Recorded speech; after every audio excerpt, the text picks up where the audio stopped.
The crystal clink of champagne glasses and the low hum of laughter filled the Aurelius, the city's most exclusive restaurant, a place where meals cost more than most people's rent and the waiters were trained to smile like ghosts, present, silent, invisible.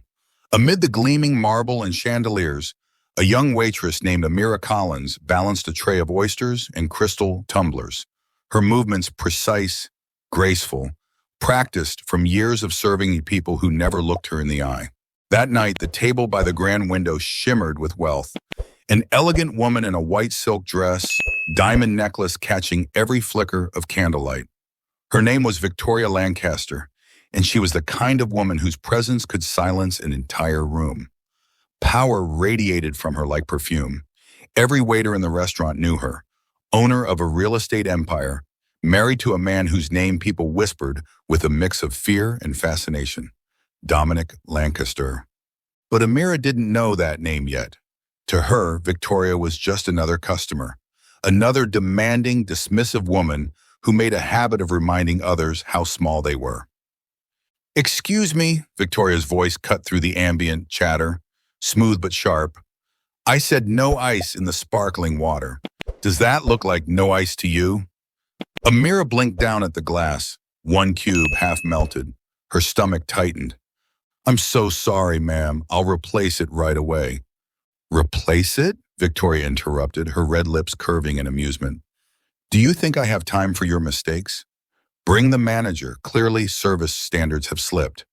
Around them, guests pretended not to look. Amira's hands trembled, but she kept her voice steady. "I can fix it immediately, ma'am." "It won't take a minute."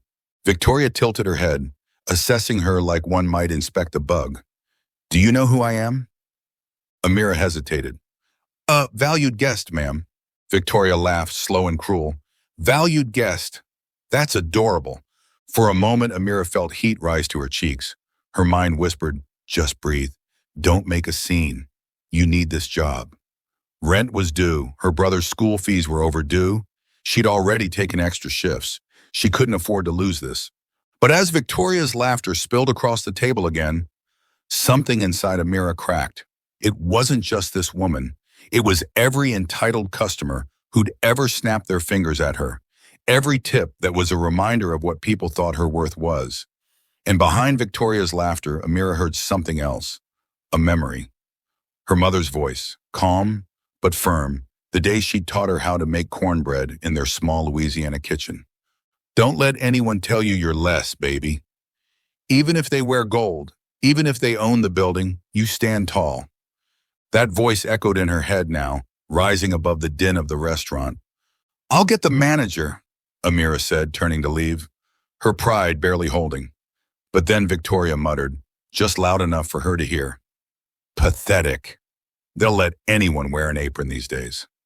Amira froze, and before she could stop herself, before reason or fear could intervene, she turned back, and her hand met Victoria's face with a sound so sharp the room went silent. The slap was clean, decisive, shocking, time-fractured. 1,000 eyes turned toward them.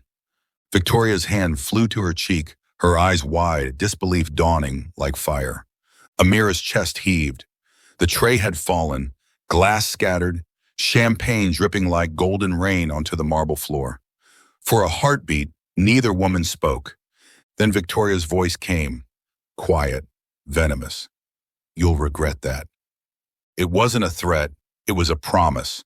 Amira's manager rushed forward, face pale, whispering frantic apologies to Victoria. But Amira barely heard him. The ringing in her ears was too loud, the tremor in her body too deep. She didn't move when security approached.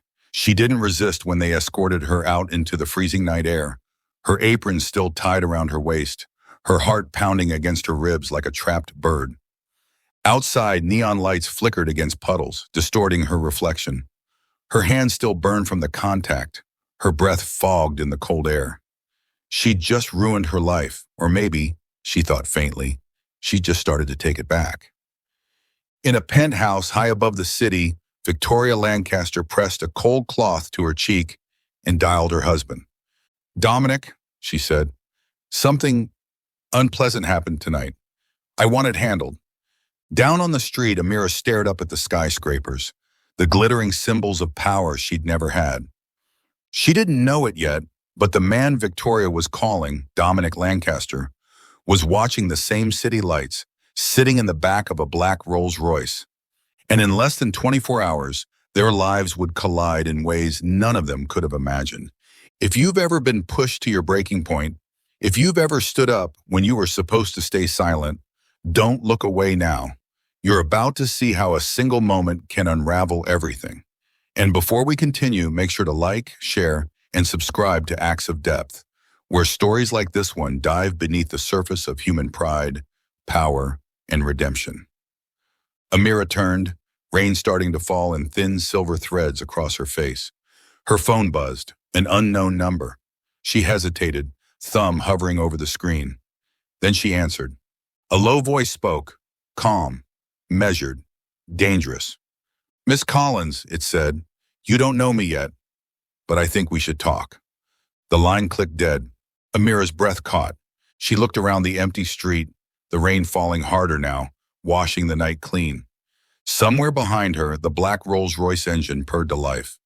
The next morning, sunlight filtered weakly through Amira's cracked blinds, spilling across the faded quilt that had once belonged to her mother. She'd barely slept. Every time she closed her eyes, she saw the flash of Victoria's face, the slap, the gasps, the silence that followed. Her stomach knotted as reality settled over her. She'd lost her job, probably her reputation too. News like that traveled fast in a city that thrived on gossip. Her phone buzzed again. Unknown number, the same one from last night. She hesitated, thumb hovering over the cracked screen. Hello, she whispered. Miss Collins, came that same calm, low voice from before. I believe we spoke briefly last night. Her pulse quickened. Who is this? You don't need to know my name yet. What matters is I'd like to meet you today, noon, at Cafe Mirabelle. You know where that is? I'm not meeting anyone unless you tell me who you are, she said, trying to sound braver than she felt. A short pause, then a quiet chuckle. You will come, Miss Collins. Because if you don't, things might get difficult for you. The call ended. For a long moment, Amira just sat there, staring at the phone in her hand. Outside, the street was alive with honking taxis, vendors calling out, people rushing to work. Life kept moving, but hers felt suspended in air, waiting for gravity to pull her down. By noon, she found herself standing outside Cafe Mirabelle, a quaint little place tucked between two boutiques on Park Avenue. The smell of espresso and baked pastries drifted through the glass doors. Inside, everything gleamed, gold light, soft jazz, and too many eyes that seemed to recognize her. She took a deep breath and stepped in. A man sat alone near the window, dressed in a dark charcoal suit. His face was unreadable, sharp, handsome in a restrained, dangerous way. When he looked up, his eyes caught hers, and something in his gaze made her stop mid-step. Miss Collins, he said, rising slightly. His voice was the same one from the phone. Please sit. She hesitated. You're the one who called. He smiled faintly. Dominic Lancaster. Her breath hitched. The name, Lancaster, as in Victoria Lancaster. She sat slowly, heart pounding. You're her husband. I am. His tone was polite, even gentle, but there was an edge beneath it, like silk stretched over a blade. I heard about what happened last night. I didn't mean to, she began, but he raised a hand, silencing her. She insulted you, he said quietly. You reacted. I understand that.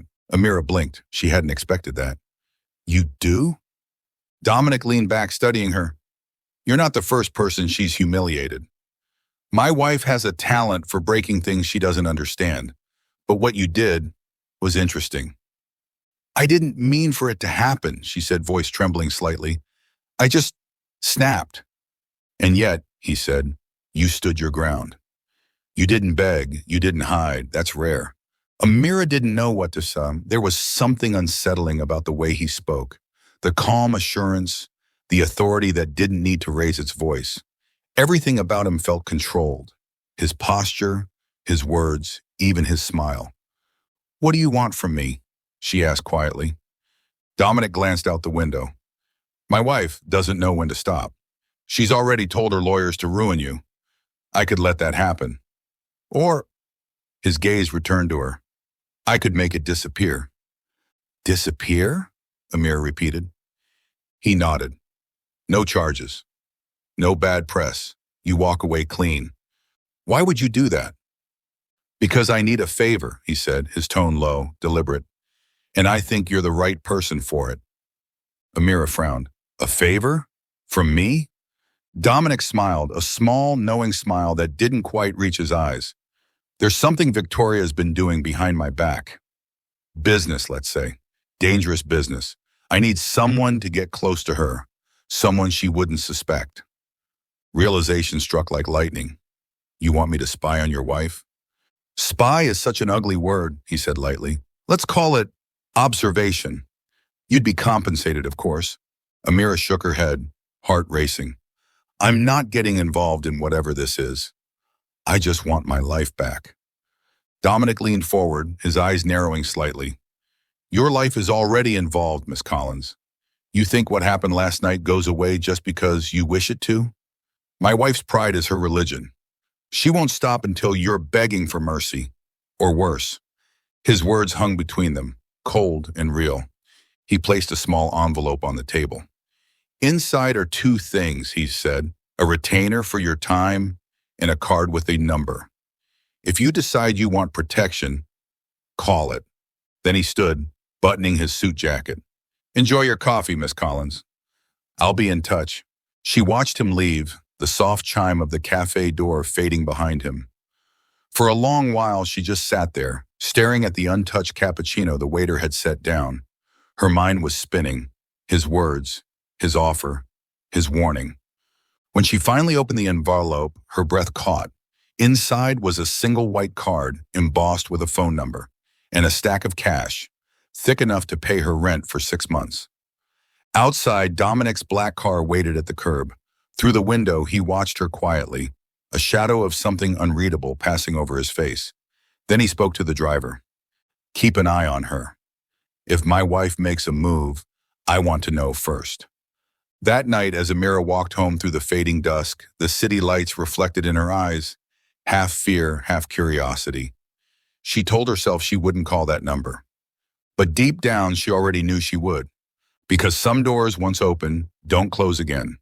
And somewhere across the city, Victoria Lancaster stood in front of her mirror, touching the faint red mark still visible on her cheek.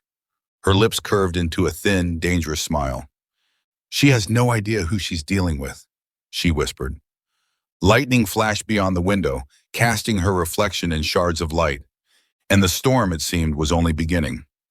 2 days passed, but the city didn't let Amira forget. Her slap had turned into gossip fuel, spreading like wildfire among restaurant staff and luxury diners alike. On social media, a leaked clip, grainy, shaky, but unmistakably her, had begun to circulate. The waitress who slapped a billionaire. The comments burned. She's crazy. She deserves to be fired. Finally, someone stood up to them. The world had decided who she was, without knowing her name, her story, her hunger, her pain. Amira shut off her phone and sat in the dim glow of her apartment, the envelope of cash lying untouched on the table. It stared back at her like a secret she didn't want to hold. She hadn't spent a single dollar, but every time the refrigerator hummed or the radiator clanked, she felt the money calling her name, whispering a promise she didn't trust. She poured herself coffee she couldn't taste, replaying Dominic Lancaster's words. You think this goes away because you wish it to? It was around noon when the doorbell rang. Through the peephole stood a woman, mid-30s, sharp suit, smile too professional to be kind. Amira cracked the door an inch. Miss Collins? The woman asked sweetly. Yes? I'm representing Mrs. Victoria Lancaster. Amira froze, and the woman handed her a manila envelope. Consider this official notice of defamation and assault. Mrs. Lancaster intends to pursue full legal action. Amira's hands shook as she tore it open after the woman left. Page after page of legal jargon. Charges, damages, threats of prison time, all stamped with the Lancaster crest. Her knees gave way.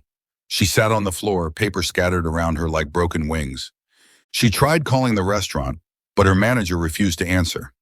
The voicemail said she was permanently banned from every establishment under that hospitality group's ownership. Word had spread farther than she thought possible. She wasn't just unemployed, she was erased. That night, rain drummed against the windows. The cash on the table still lay there, silent and clean, as if untouched by her world. Amira stared at it for a long time before reaching for the phone. Her thumb hovered over the white card from Dominic's envelope. She dialed. The voice on the other end answered before the first ring finished. "I wondered how long it would take," Dominic said.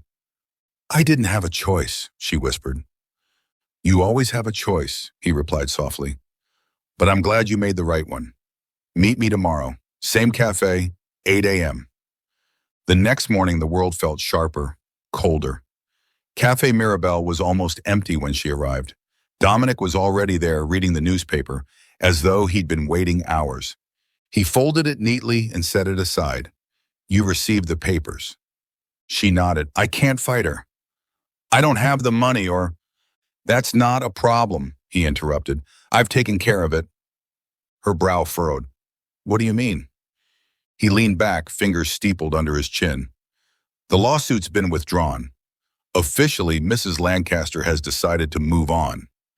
Amira's heart stuttered. "What? Waitress?" He smiled faintly. "Because she was persuaded." Amira didn't ask what kind of persuasion he meant, but the look in his eyes told her she didn't want to know. "I told you," he said, voice low. "I protect what's mine.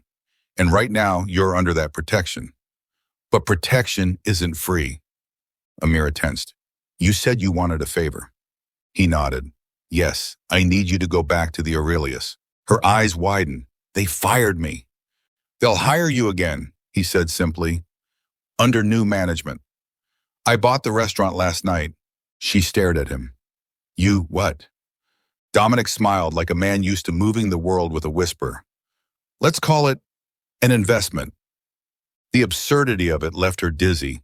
"You can't just buy a restaurant to give you a job," he finished. "I didn't. I bought it to put my wife in a position she can't control. She uses that place for meetings, deals. I need eyes and ears inside." Amira swallowed hard. "You're asking me to spy again." "I'm asking you," Dominic said softly, "to survive. Do this and you won't ever have to worry about rent again. Your brother's tuition, paid. Your record, clean." Her chest tightened.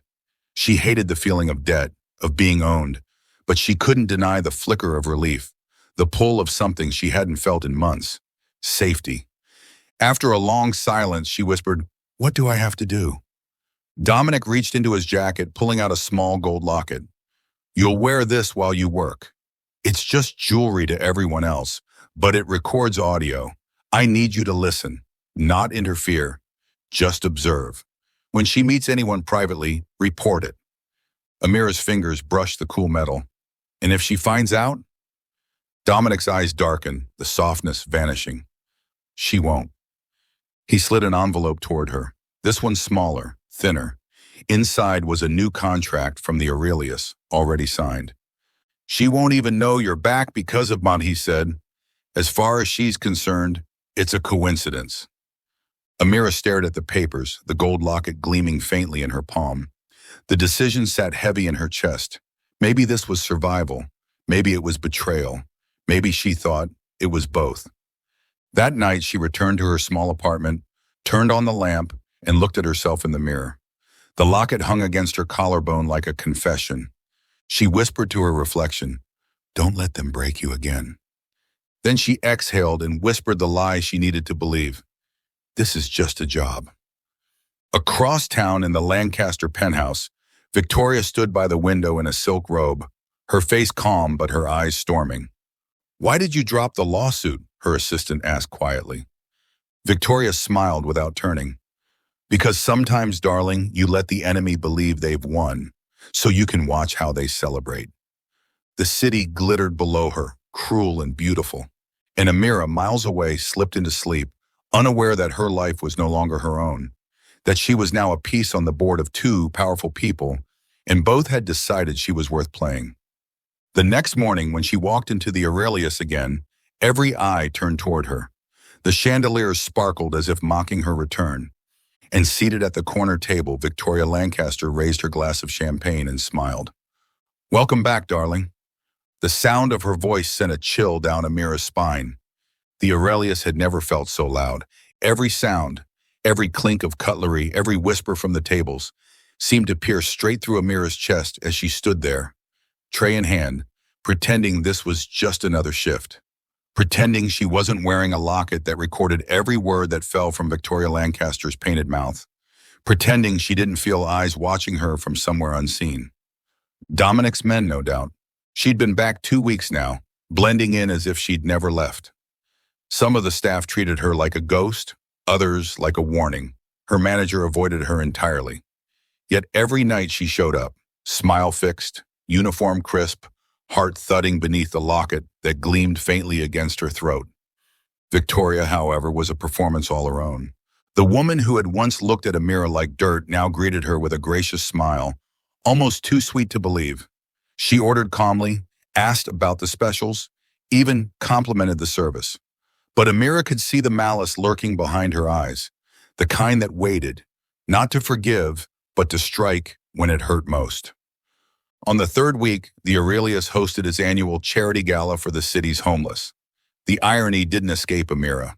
The wealthy gathered to toast generosity with $400 bottles of champagne, while the people they claimed to help stood blocks away, hungry and unseen. That evening, Victoria arrived like royalty, white satin gown, diamonds heavy enough to bend light. Cameras followed her into the room, flashing like lightning in a summer storm.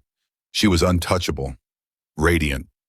Amira watched from a distance, trying not to let her presence shake her.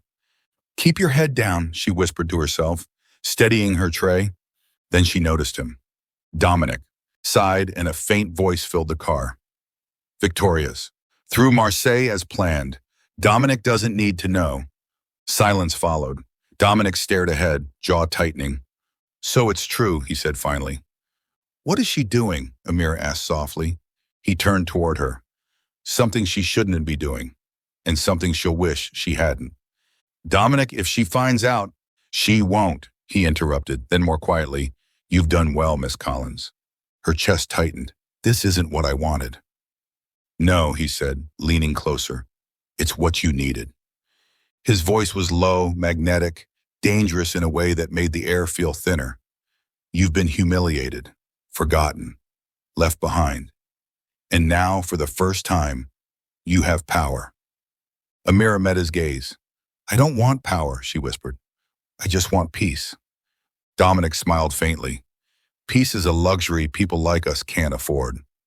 He reached into his jacket and pulled out a small velvet pouch, placing it in her hands. "Your payment," he said. When she opened it, she saw not money, but a silver key. "What's this?" she asked.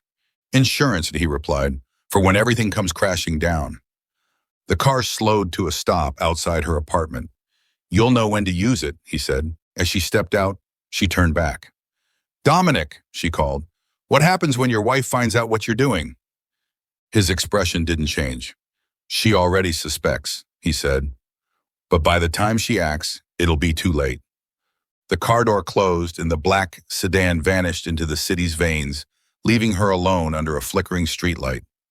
Amira stood there, key in hand, feeling like she was holding the weight of two worlds, neither of which she belonged to. She thought she'd finally found safety, but in truth she'd been drawn into something much larger, an invisible war between power and pride, love and betrayal. And in the center of it, she was the one holding the match. In the Lancaster penthouse, Victoria stared at her vanity mirror, swirling a glass of red wine. "She's wearing your locket," her assistant murmured behind her. Victoria smiled coldly. "Good. Let him listen." The city lights reflected off her eyes twin sparks of fire. "He thinks I don't know what he's planning," she whispered. "But the next move is mine." And somewhere across the sleeping city, Dominic Lancaster loaded a gun he hadn't touched in years. Tomorrow night, the Aurelius would host a private dinner, and not everyone invited would leave alive. The sirens arrived minutes later, their wailing slicing through the tense silence that had fallen over the restaurant. Blue and red lights painted the glass walls in chaotic streaks as officers stormed in, shouting commands. But the crowd didn't move, their eyes still fixed on Vanessa and Leo. Vanessa stood tall, her chest rising and falling, eyes still on Leo as if she couldn't yet believe he was real. And Leo, cold, commanding yet heartbreakingly tender, didn't flinch even when the officers surrounded him. He only raised his hand slightly, a gesture of peace. "She's with me," he said quietly. "No one touches her." The officers hesitated. There was something about him, an aura that demanded obedience. One of the officers, clearly the senior among them, swallowed hard before asking, "Mr. Romano?" The name spread like wildfire through the crowd. Phones began recording again. Gasps followed. Vanessa's jaw dropped. Romano. Leo Romano. The name she'd heard whispered in back alleys and business circles. The rumored king of an empire that spanned continents. A man both feared and untouchable.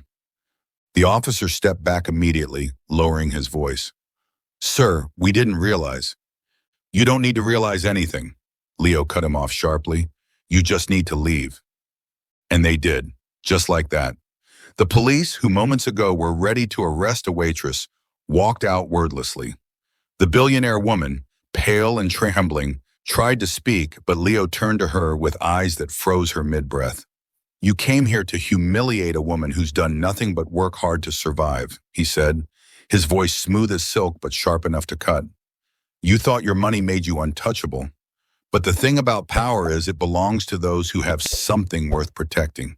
And she," he turned to Vanessa, his tone softening, "is worth more than every cent you've ever spent."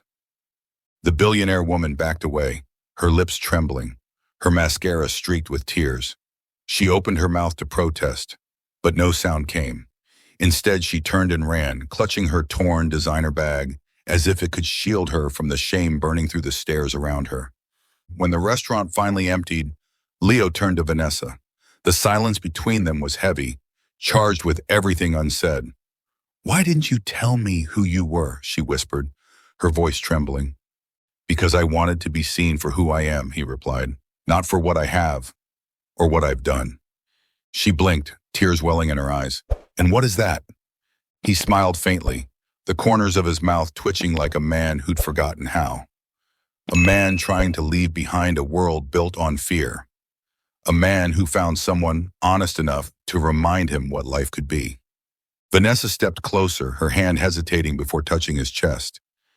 "You don't need to protect me," she said softly. "I'm not afraid anymore." Leo's eyes softened. "No," he murmured, "but I am. Because now I have something to lose." For a long moment they stood in the flickering light of the chandelier, two souls from opposite worlds bound by the chaos that had nearly destroyed them. Then, as dawn crept through the glass windows, Leo reached into his coat pocket and handed her a small folded card.